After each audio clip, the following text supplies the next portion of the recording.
Donc, je n'ai pas terminé l'exercice. Je vais le terminer rapidement. Il reste des questions simples. Le problème qui se pose dans cet exercice, c'est le champ électrique. Troisième question, déterminer l'énergie potentielle d'une charge moins Q placée en ce point. À quelle force est-elle soumise? Donc, en principe, on ne dit pas déterminer, on dit déduire. Déduire l'énergie potentielle et la force. Ici, l'énergie déduire, je répète, ce n'est pas déterminer, c'est-à-dire déduire. Ça veut dire utiliser la question précédente pour déterminer l'énergie potentielle de cette charge en ce point-là. Par définition, l'énergie potentielle, c'est quoi? C'est Q moins Q, la charge placée au point O, fois V au point O. V au point O est nul. Donc, l'énergie potentielle de cette charge au point O est nulle. À quelle force est-elle soumise? Il y a déduire la force. La force, par définition, nous avons vu la relation Lyon F et E. F est égal à Q fois E.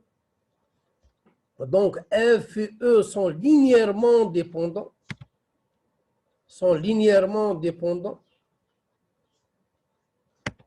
Donc, F, le sens F, c'est une force, c'est un vecteur. Donc, pour définir ce vecteur-là, il faut déterminer le module de ce F. Le module de F est égal à quoi? À la valeur absolue de Q fois le module de E. Le module de E, c'est déjà calculé dans la première question. Maintenant, le sens de F dépend de la charge moins Q. Je répète, F et E sont linéairement dépendants. F ou E donc, le sens de F dépend de signe de moins Q. Ici, moins Q. Donc, F et E sont de sens contraire. F et E sont de sens contraire. Ici, une petite remarque. Il ne faut pas comparer. Il ne faut pas comparer le module de F et le module de E. On ne peut pas dire ici le module de F est égal au module de E. Ici, E, c'est Newton sur Coulomb. Ici, c'est Newton.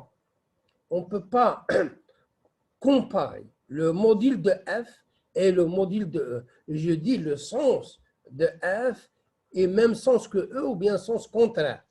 On peut comparer seulement le sens. La dernière question, on veut déplacer cette charge du point O, on veut déplacer cette charge du point O au point O'. Quelle est l'énergie nécessaire pour déplacer cette charge du point O au point O'? Je dis l'énergie nécessaire ou bien le travail des forces électrostatiques nécessaires pour déplacer cette charge du point O au point O'. O', c'est symétrie. Je répète, on dit le travail nécessaire pour déplacer une charge ou bien l'énergie. L'énergie, parce que le travail, c'est de l'énergie. Pour déplacer cette charge du point O au point O'. On a deux méthodes ici pour calculer le travail. Bien, on utilise le théorème de l'énergie, c'est notre cas, c'est le plus simple, ou bien on utilise la formule du travail. Le travail, c'est quoi? C'est égal à l'intégrale de F, vecteur F, fois vecteur déplacement de L. Ici, il suffit d'appliquer ce théorème-là parce que c'est simple. Le travail pour déplacer la charge du point O au point O'. Par définition, l'énergie ou bien le travail pour déplacer cette charge du point A au point B est égal à moins delta de EP. Ou bien, je peux enlever ce moins-là. Hein, je peux mettre ici EPA moins EPB. Ici, dans notre cas, c'est O'. Le cas général, je peux enlever ce signe moins et je mets, c'est le point initial moins le point final. Je répète, pour enlever le signe moins là, je peux mettre ici le point initial moins le point final. Une autre question qu'on peut souvent, on la pose ça, c'est lorsque je veux déplacer, je veux ramener cette charge de l'infini au point O', par exemple. Ou bien, je peux amener cette charge du point O à l'infini. Ici, la question qui se pose souvent, l'énergie à l'infini ou bien le potentiel à l'infini est nul. Pourquoi nul? Parce que par définition, KQ sur R, lorsque limite de cette fonction, lorsque R tend vers l'infini, une constante sur l'infini est égale à 0. Dans notre cas, EPO est nul. Donc, l'énergie, le travail nécessaire est égal à moins EPO'. C'est quoi EPO'? C'est quoi EPO'? Si le potentiel au point O' fois la charge moins Q. Fois la charge moins Q. Donc, il suffit de calculer le potentiel au point O'. Le point O'. V au point O' est égal V'1 plus V'2 plus V'3 plus V'4. On remarque là que la distance O'A est égale à O'B, O'C est égal à O'D. On conclut que V au point O' est nul. On conclut que l'énergie potentielle au point O' est nul. Et donc, le travail nécessaire pour déplacer cette charge du point O au point O' est nul. Donc, W est égal à 0 joules. En réalité, on va maintenant entamer le paragraphe, on ne peut pas dire le plus difficile, mais le plus lourd. Parce que ce paragraphe-là nécessite des outils mathématiques, des intégrales, et c'est pour cela qu'il est lourd. Les étudiants disent qu'il est difficile, mais je n'utilise pas le mot difficile parce que les étudiants qui sont faibles en mathématiques, ils trouvent que le chapitre, c'est un peu compliqué pour eux. Donc, cas d'une distribution continue de charges, en réalité, on n'a pas de charge ponctuelle. Qu'est-ce que ça veut dire ponctuelle? Ça veut dire qu'on peut compter ces charges-là. En réalité, on n'a pas de charge ponctuelle. Je répète, on a ce qu'on appelle une distribution continue de charges. J'ai donné l'exemple en présentiel, j'ai donné 1 kg de sucre. J'ai dit, on ne peut pas compter les grains de sucre. On dit, j'ai une quantité.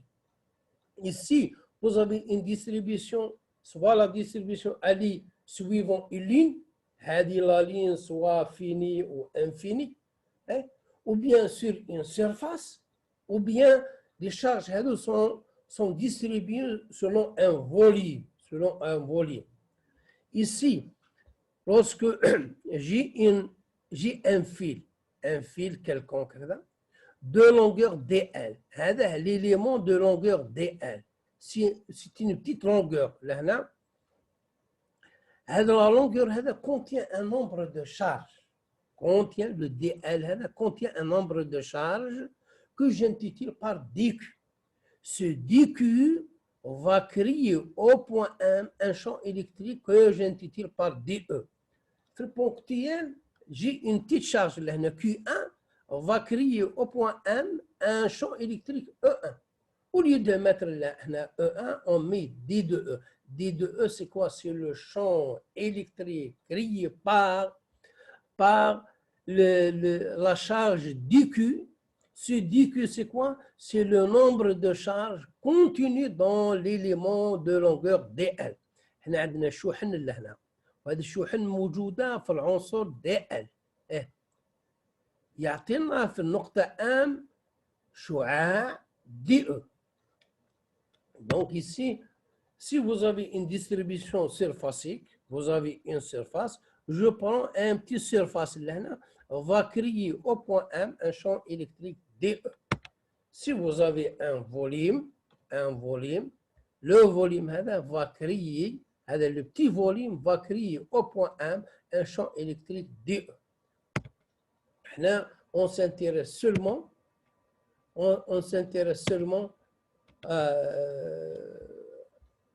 à distribution linéaire. On définit en S les densités de charge. Lorsque je vois lambda, ça veut dire qu'on a une distribution linéaire selon une ligne. Lorsque je vois le sigma, ça veut dire qu'on a une distribution surfacique. Et volume, rho, ça veut dire volume. Là, on va s'intéresser seulement à l'élément de longueur L. Lorsque je vois lambda, ça veut dire que j'ai une distribution linéaire. عندي شحن موزعة على خط. هذا الخط هذا هل يكون ما لا نهاية، يكون ممكن منتهي، خط مستقيم، c'est quelconque, linéaire. Donc, on appelle lambda, c'est la densité linéaire ou bien la densité linéaire. Ici, c'est la densité surfacique, ici, c'est la densité volumique. Cette densité-là est égale à quoi? dQ est égal à lambda fois dL. dL, c'est une longueur. Je peux mettre là dL, c'est dx, dy, dz. Ici, dQ, c'est sigma ds. Ici, dQ, c'est rho dv. Là, on s'intéresse seulement à l'élément de longueur. L'élément de longueur, je répète, lambda, ce qu'on appelle densité. Densité linéaire ou bien densité linéaire. Dans ce cas, Q, à quoi est égal? La charge totale est égale à l'intégrale de lambda dl. Lambda dl. Donc Q, la charge totale, c'est quoi? C'est du Q. Je répète, ici, si j'ai des charges ponctuelles, je mets, c'est la somme de QI. Ici, j'ai des charges continues, je mets l'intégrale. Voici la différence entre ponctuel et continu. Si, ici, au lieu de mettre sigma, la somme, je mets l'intégrale. Parce que c'est continu. Voici la différence. Ici, si vous avez les charges, la somme des charges, je mets somme des charges. Ici, vous avez continu, vous mettez l'intégrale. Voici la différence entre continu et ponctuel. L'expression de champ électrique produit par une distribution continue de charge. DU, par définition, c'est quoi? C'est quoi U? Nous avons vu E, c'est quoi? C'est K. K, Q, R carré, U. Pour une charge ponctuelle. Donc, la même chose pour DE, c'est quoi? DE, c'est quoi? DE, c'est quoi? C'est K. DU, c'est quoi? C'est K DQ R au cube fois vecteur R. Ou bien K DQ sur R carré U. Sur R carré U. Ici, le vecteur R, c'est quoi? C'est module de R fois U. Ici, DQ. DE, c'est quoi? DE, c'est quoi? C'est le champ électrique créé par l'élément DQ, par l'élément du Q, par le nombre de charges du Q, contenu dans l'élément de longueur DL. L'élément de longueur DL. Si je prends une surface, voici la surface. DQ, c'est le nombre de charges contenues dans l'élément de longueur DL. Ou le DQ, c'est le nombre de charges contenues dans l'élément DS.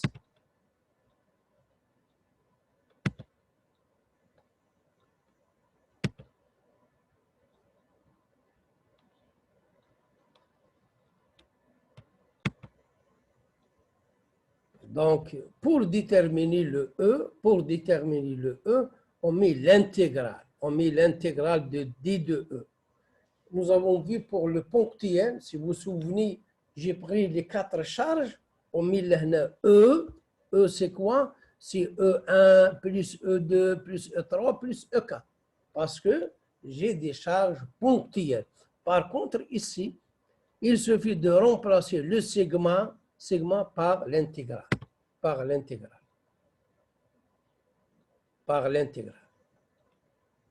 Souvent, lorsqu'on a une distribution continue de charges, je dis que le plan est rapporté un repère orthonormé OIJK. Là, j'essaierai d'expliquer en arabe. عندما تكون عندنا شحن موزعة يقولوا لنا احسب الحقل الكهربائي لأن si en général, on applique la méthode analytique. Ça veut dire déterminer E revient à déterminer les composantes de ce champ électrique. Ici, j'ai pris le cas X, Y, Z. Alors, en général, on va se limiter seulement au plan OXY. Je répète, lorsqu'on entend charge continue, sous-entendu, déterminer le champ électrique, sous-entendu, déterminer les composants de ce champ électrique. Maintenant, le passage du champ au potentiel et inversement. Yani, comment passer du champ électrique au potentiel et vice-versa. On va utiliser ce qu'on appelle la relation que nous avons vue. E scalaire dl. Ici, c'est E de composante Ex, Y, Z. Ici, c'est une fonction à plusieurs variables. Ici, dans notre cas, c'est 3 variables. On va utiliser la relation que nous avons vue auparavant. E scalaire dl est égal à moins dv. Nous avons vu ça. E scalaire dl, c'est le produit scalaire de Ex dx, Ey dy, Ez dz. Ici, moins dv, ce qu'on appelle la fonction différentielle totale, est égale. Cette fonction différentielle totale est égale à la dérivée de v par rapport à x. On lit ça, d rond de v sur d rond de x, dx, d rond de v sur d rond de y, dy, d rond de v sur d rond de z, dz. Je répète, ici, vous avez la dérivée par rapport à x, dx, dérivée par rapport à y, dy, dérivée de v par rapport à z, dz. Voici ce que ça veut dire différentiel total d'une fonction à plusieurs variables. D'où on déduit que Ex, c'est moins. Et c'est pourquoi? Parce que j'ai un moins dv ici. Donc, d rond de v sur d rond de x, c'est la dérivée de v par rapport à x. La composante de y, c'est dv sur y. Et Ez, c'est la dérivée de v par rapport à z. On sait que ce qu'on appelle gradient d'une fonction. Le gradient d'une fonction, c'est quoi? C'est la dérivée de la fonction. Selon plus des vecteurs unitaires. IJK. Je répète, gradient d'une fonction.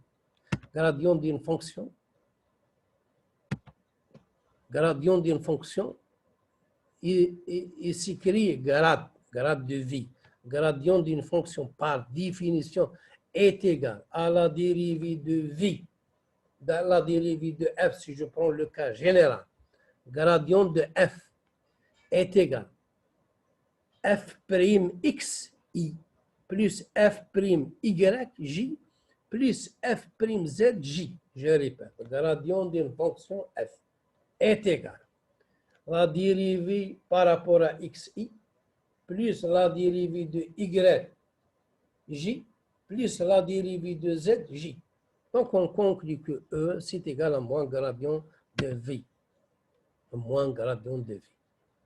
Exemple, énergie interne d'une distribution de charge ponctuelle. Système de deux charges. Voici l'énergie interne, l'énergie potentielle ou bien l'énergie interne de deux charges. C'est K, Q1 fois Q2 sur D. D, c'est quoi? C'est la distance séparant les deux charges. Pour trois charges, à quoi est égal? Est égal Q1, Q2 sur R12 plus Q1, Q3, R13 plus Q2, Q3, R23. Si vous avez quatre charges, ici Q1, Q2, Q1, Q3, Q1, Q4, plus Q2, Q3, Q2, Q4 et ainsi de suite. Donc, en général, est égal, voici la relation pour n charge. Application, bien exercice, soit un fil infini, de longueur infinie, chargé uniformément avec une densité linéaire de charge lambda positif. Je répète, soit un fil de longueur infinie. Tout d'abord, la première remarque, je peux mettre le fil selon l'axe Y. Ou bien, je peux le mettre selon l'axe des X. C'est la même chose. Soit un fil de longueur infinie chargé uniformément avec une densité linéaire de charge lambda positive. Ici, vous avez un fil infini. On peut vous donner un fil fini. On peut vous donner un fil variant de 0 à plus l'infini. On peut vous donner un cercle. Un cercle, c'est un fil. On peut vous donner un demi-cercle. On peut vous donner un arc de cercle. Donc ici, l'exemple le plus utilisé, c'est le fil infini. Ici, deuxième remarque, ici lambda positif. Le signe, lorsque les charges sont continues, le signe n'influe pas sur le calcul du champ électrique. On a lambda positif ou bien négatif. Je peux mettre ici moins l'infini 0 négatif, 0 plus l'infini positif. Donc ici, vous avez soit un fil de longueur infinie chargé uniformément avec une densité linéaire de charge lambda positive. لهنا عندنا خيط ما لا نهاية مشحون بانتظام avec une densité positive. La première question, calculer le champ électrique au point M. Et on déduire le potentiel en ce point-là. Tout d'abord, يكون عندنا charge continue. Tout d'abord, je vois est-ce qu'il y a une symétrie. Pourquoi symétrie? Parce que s'il y a symétrie, je calcule une seule composante. Si vous trouvez une difficulté concernant la symétrie, tout d'abord, la première remarque, je vois est-ce qu'il y a une symétrie. Le schéma taille, est-ce qu'il y a une symétrie? Malgré, si vous trouvez une difficulté concernant la symétrie, vous calculez directement les composantes X et Y. La première remarque, on calcule le champ électrique dans le plan OXY. Ce n'est pas Z. Et on va se limiter seulement au plan. حدنا فقط في المستوى. يعني EX déterminer le champ électrique revient à déterminer EX, EY. قلنا عندما يكون continu, ça veut dire que le plan est rapporté un repère orthonormé OIJ. Donc, ici, si je prends, voici le fil moins l'infini plus l'infini. Je prends un élément de longueur DL. علاش DL؟ عندنا lambda. Donc, c'est une densité linéaire, c'est un fil. L'élément DL ou bien l'élément DX. L'élément DX parce qu'il se trouve sur l'axe des X. Je peux l'intituler par Y. Donc, ici, l'élément DL contient un nombre de charges. Le nombre de charges, il va créer au point M un champ électrique que j'intitule DE. C'est le champ électrique créé par l'élément de longueur, les charges contenues dans l'élément de longueur DL. La question, c'est calculer le champ électrique dans le fil.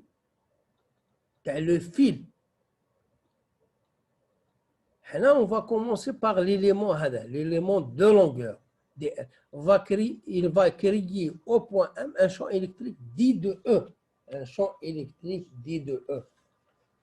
Donc, tout d'abord, je dis au point M, le plan est rapporté à un repère orthonormé OH. Donc, tout d'abord, je vois est-ce qu'il y a une symétrie. Le DL, je prends le DL là, qui a une symétrie. Vous voyez là, lorsque vous faites les projections DE sur l'axe X, l'axe X, passons par le point 1. Je vois que là, il y a l'origine. Je vois que la composante selon X est nulle. Par construction. يعني عندما نديروا الاسقاط تاع الدي او هذا والاسقاط تاع الدي او هذا وعندما نجمعهم في اثنين نلقى الصفر. Parce que voici M, c'est l'origine. Donc là, on remarque que le champ électrique a seulement une composante.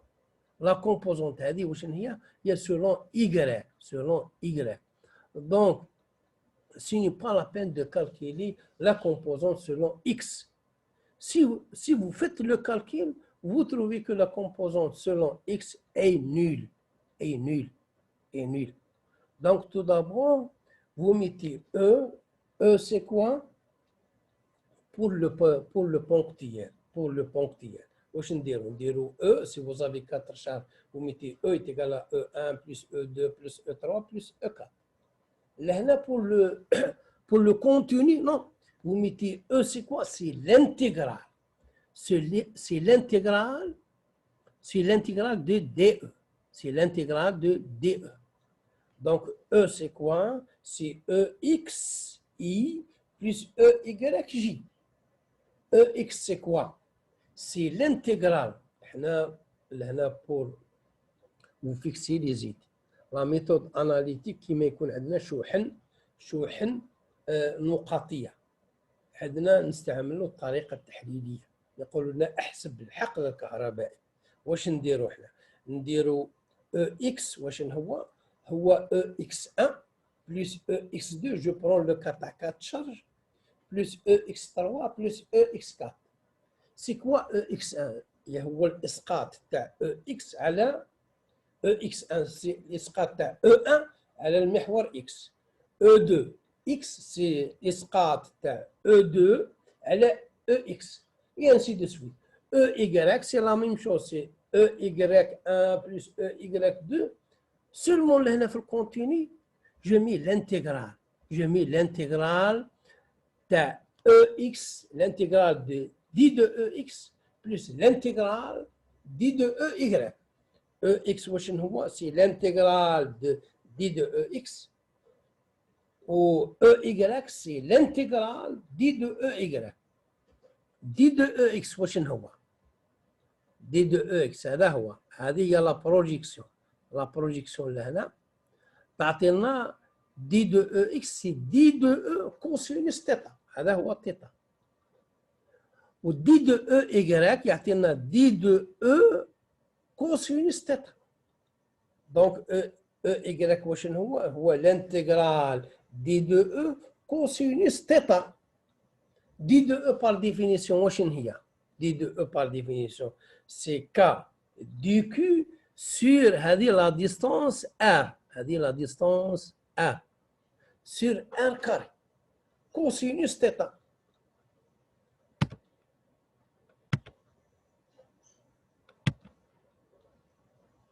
Donc, il suffit maintenant, je répète, là c'est R, donc là c'est E Y, واش هو c'est D de E cosinus θ. D de E c'est quoi? C'est K dQ sur R carré cosinus θ. dQ c'est quoi? dQ c'est quoi? On a une distribution linéaire. Une distribution linéaire. Donc dQ c'est quoi? C'est lambda dL. Lambda dL ou bien dx. Donc lambda c'est une constante, ou K c'est une constante. Je peux sortir K ou lambda من l'intégrale. يبقى عندنا في l'intégrale واش هو dL cosinus θ R carré. نعاود يبقى عندنا في الانتجرال dL cosinus θ و R carré. Lorsque je change هذا dL هذا نديه لهنا واش يحدث؟ يتغير هذا لو R ويتغير لو θ. دونك عندنا L هذا L و θ و R sont liés وراهم في الانتجرال. Donc il faut mettre في الانتجرال هذا. Lorsque j'ai donné l'exemple en présentiel, qui connaît une intégrale x au carré fois y dx, ou tel que y est égal à 1 moins x. Est-ce que nous pouvons faire y من l'intégrale? Non. Mais nous ne pourquoi? Parce que x ou y sont liés. Donc l'intégrale, ou bien نديروه en fonction de θ, ou bien en fonction de r, ou là en fonction de L. Là, on a le choix, le meilleur choix, c'est de dire en fonction de θ. علاش en fonction de θ? Parce que je connais θ varie de moins l'infini. هذه لهنا نزيدوا لها c'est moins l'infini. ولا هنا لا pardon moins pi sur 2. ينديروا R varie de moins l'infini à plus l'infini. وعندنا l'intégrale pour éviter هذو les limites. On va mettre en fonction de θ. θ variant de moins pi sur 2 à plus pi sur 2. لهنا عندنا symétrie. Je peux mettre لهنا من 0 pi sur 2. Et on déduit l'autre partie par symétrie. Donc عندنا intégrale EY c'est K lambda dl cosinus θ sur R carré. R واش هو؟ Il faut mettre واش؟ Il faut mettre هذا R en fonction de θ وهذا L ولا dL en fonction de θ. لهنا R c'est quoi ولا cosinus θ c'est quoi? C'est D, هذه D c'est donné. Donc D sur R. Je répète, cosinus θ c'est quoi? C'est D sur R. Donc R c'est quoi? R c'est quoi? R c'est D sur cosinus θ. Donc نحينا le R هذا. بقى le DL هذا سي L. هذا كاع منا سي L. Il varie هذا L. Donc tangente θ c'est L sur D. L sur D. L sur D. L c'est une fonction. Je peux mettre لهنا X ou bien Y. Donc عندنا L c'est quoi? C'est D fois tangente θ. Donc dl sur dθ يعني la dérivée تاع L par rapport à θ يعطي لنا d sur cosinus carré θ. Donc on remplace في l'intégrale. Je remplace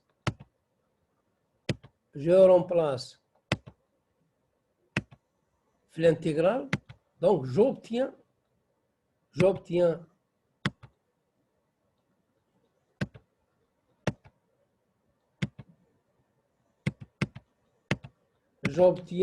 l'intégrale de moins pi sur 2 à plus pi sur 2.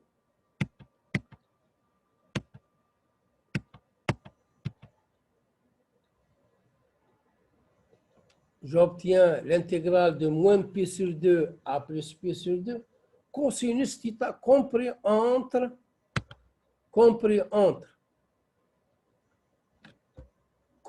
entre moins pi sur 2 à plus pi sur 2.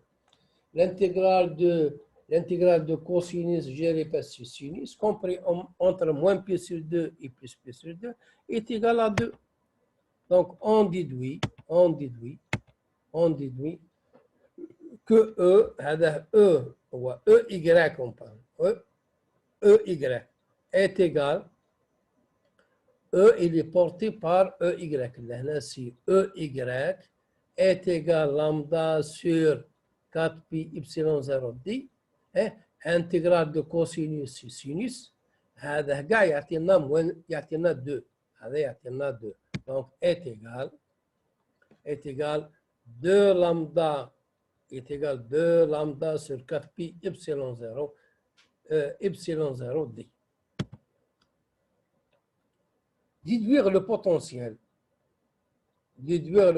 On sait que E est égal. Là, je prends R, D ou R. Je peux mettre là la variable R ou bien X. Donc, V de R, c'est l'intégrale de ER dR.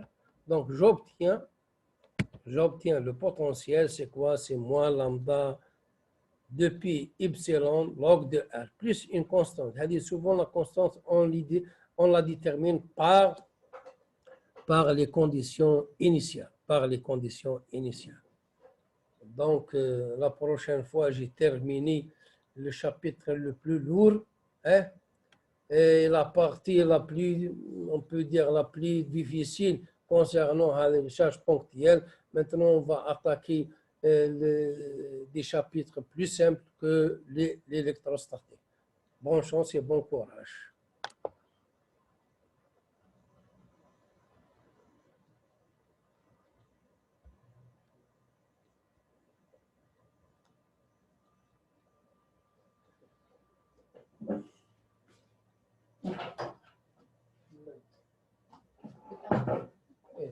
Vai convertir?